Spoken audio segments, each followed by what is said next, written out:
Something I wanted to ask you about, especially on that first map too, is like you took 2 really early timeouts. So you took one, your first timeout at I think I'm assuming here your first timeout that you took was this 3-1, and it's because you didn't want it to slip away too much. But then the second timeout was more interesting to me, is that you actually had won the previous round, but you still decided to take a timeout even though you won the round. So like, what was up with the timeouts? What was up with the timeouts? Why did you do the timeouts? What happened? I saw you yelling in this one. Yeah, this is the one I was watching. You're going in, bro. So what was going on? Yeah, all right. So honestly, let's just play it, and then I'll explain it. But I was mega hot. You guys have only done one thing I agree with, and that's talk about how they're changing their shit. But the thing that you guys misdiagnosed is how they're playing. So Chamber is basically having a +1 with them. Yeah. I think right now, team, you flatten out. You go 3-1-1 everywhere, and you have them play. By the way, you guys had the right read to disengage. Team, I need you and Jit to disengage quickly. Mm-hmm. Not this half-ass shit you're doing. You're going to go 3-1-1. You're going to let your ones look for fights if they can. No, I wanted to disengage, but then he said we should have faked some pressure or ran back. Well, but we should have just gone B. It's too late. Yes. So just My bad. 3-1-1. Let your ones look for fights. Decide who's going to. I don't even care if Lenny wants to ult as a fake, as a one-man. Yeah. You understand what I'm saying? Yeah. Right. Just go 3-1-1. Let the ones look for action. Jit, you can't be so fucking careless next time. With the fade eye. You saw it, and you just took too long. Please. All right? Yeah. Let's go. Let's go. They pause. Oh, we paused. I just wasted my whole fucking clip. Guys, I'm just going to say this one more time. If we lose, it's okay. Relax, please. We're supposed to be in a 3-1-1. We're supposed to be looking for ones. We definitely diagnosed that something was different. Thank you, Peter. Yep. I just want you guys to play. Yeah. Relax. Again, I'm going to repeat this. I hope you guys listen. Lenny, your ultimates are not to be used for entries. Your ultimates are to be used to either walk up the chamber or as a fake for info. Okay? Yep. No one is doing this. Please, guys. I do not have any more timeouts. You guys are on your own. Yeah, just 3-1-1 this. I'm gonna wait front B. He's gonna peek front B against you guys have felt their power. You realize you're better aimers than them, right? Yep. Please, just let loose. Let it fly. Let's go. Let's go. Let's go, guys! So basically, we go through all our pre-round checks, right? So I made this mistake before, especially the secret match, the second time we played the secret, where like you like make adjustments, you have like a game plan, and then you basically like just let the players do their thing, right? And I've learned over time with them that I kind of just need to keep reminding them of not only the game plan, but like basic stuff, right? Because it's just how it is. So young, sometimes some people are inexperienced, blah, blah, blah, whatever. Well, my first timeout was like weird because first off, none of those timeouts I should have called in reality. Like if we, like, everything was working correctly, I would not have needed to call those timeouts. But our pregame checks, the things that, like, I'll give you one example, right? And this is probably the only free thing I'm going to say. Is like, one of them is basically reminding them, like, dude, wherever you see fade, Chamber's going to be on the opposite side. Bro, we talked about this. So there's one round where, and this happened against Gen G. Yeah, where Band basically hears 3 people on A doing an A fight. What are we supposed to do, bro? Tell me. Tell me. Go take control somewhere else, bro. Go take some control somewhere else, bro, and maybe re-clear if you want to, if that's part of it. Now, Peter was afraid, let's say that they had an op and blah, blah, blah, but like he's slow, right?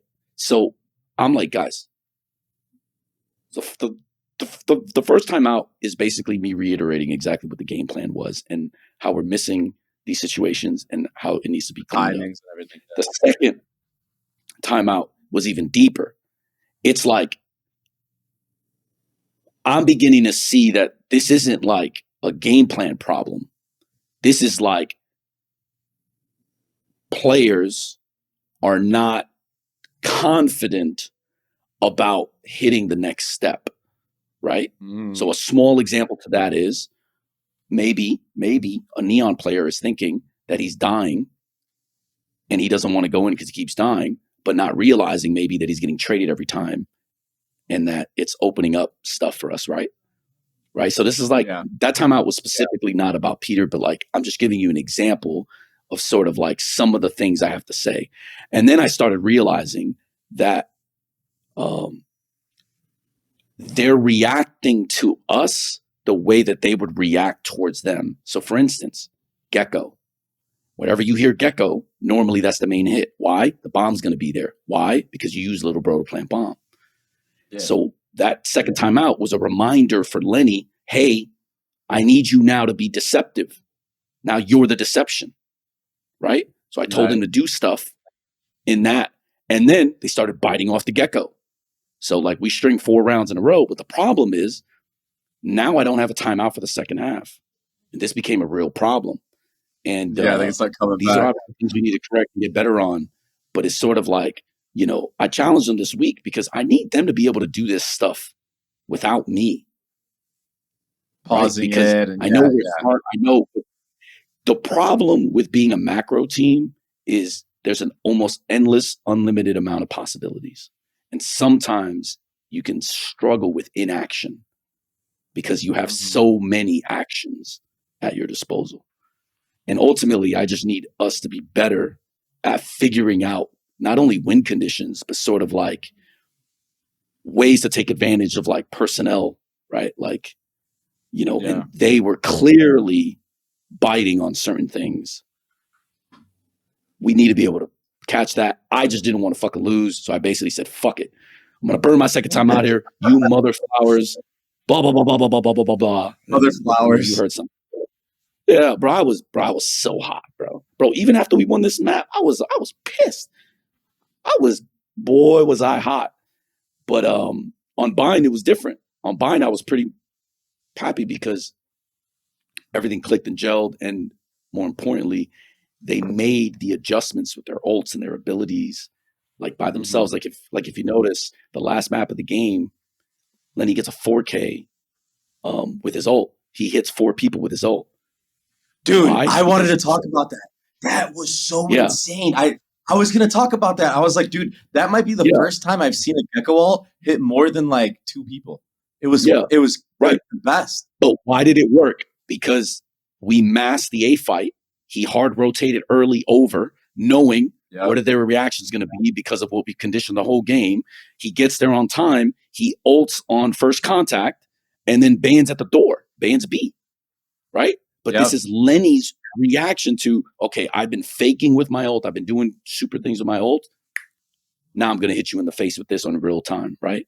And it's almost like that was Lenny's reaction. That was obviously Cruz's call, but this is Lenny's ability to quickly react to the information that Cruz gave him. He completely makes it on the other side and hits it. Whereas earlier in the half, when I called the 2 timeouts, we're fucking slow as shit, like not trusting what the game is telling us, right? You know what I mean? Like, but by the end of the game, we didn't have that problem.